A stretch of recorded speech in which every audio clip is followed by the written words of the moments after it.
It's by no chance that the top leading organizations in the world start relying on professional coaching to develop their organizations, to develop their managers, leaders, and high potential employees, because they understand the benefits that professional coaching can bring to them.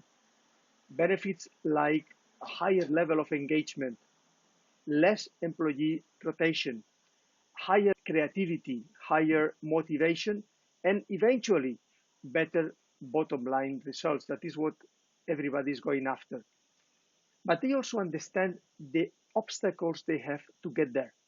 And the main obstacle is the ability of their managers to provide effective coaching to their employees.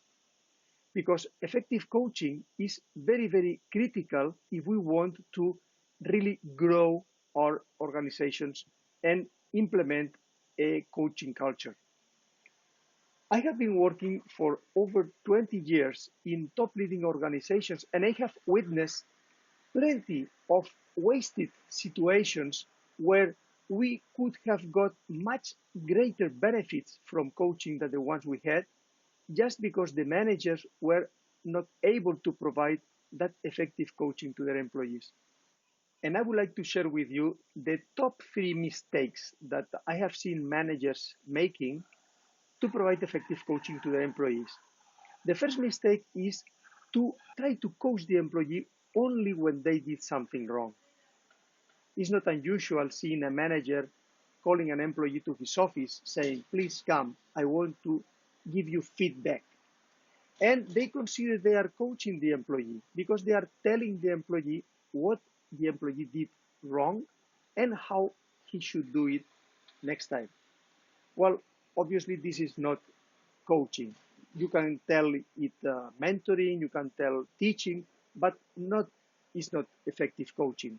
Because coaching is just opening the space, listening to the employee, understanding the obstacles he has or the support he might need to achieve the results that you and him have agreed that he should achieve. If we are not addressing this properly with the employee, we will never provide effective coaching. So this is one of the big mistakes, thinking that we only provide coaching when the employee has done something wrong and we are telling them how to do it right. The second mistake I have seen managers making is to try to provide feedback or to provide coaching when there is a financial or a consequence attached to that. Most of the organizations have a once or twice a year appraisal process where the manager and the employee meet together, and the manager thinks that he's coaching the employee for the employee to improve in what he's doing. And eventually, if the employee is not doing something as the manager expects him to do, there is an impact, there is a consequence. Most of the times, a financial consequence, because the employee is not getting all the benefits or bonus that the company is paying based on results. This type of interactions are most of the time very uncomfortable, very superficial, and is not going too far in the sense that neither the employee or the manager are saying or doing what they are really thinking. So there is no growth in those type of conversations. So anything that you might consider as coaching to your employee, you have to detach from any consequence and also any financial impact for the employee at the end of the conversation. And the third mistake I have seen managers making is that managers try to be seen as experts. When they speak with the employee, they try to support the hierarchy in the company, their expertise above the employee.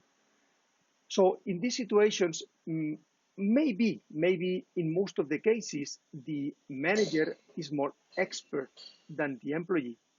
But this is not coaching. Coaching has no understanding on hierarchies. Coaching has no understanding on right or wrong.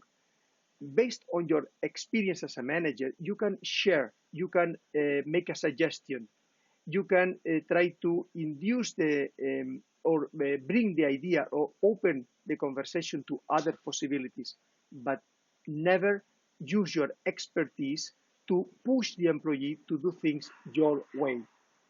So these are the three main mistakes I have seen. So managers only coaching the employee when they did something wrong, having some financial or other consequences related to their conversation, to their coaching conversation. And the third one is managers using their expertise to force the employee to do something their way. If you observe, if your managers in the organization observe these 3 points and they improve on all of them, you will see how big impact you will make in your organization to move towards a coaching culture. Hopefully this will be helpful for you, and I would like to hear any comment. Please post them below. Thank you very much for listening.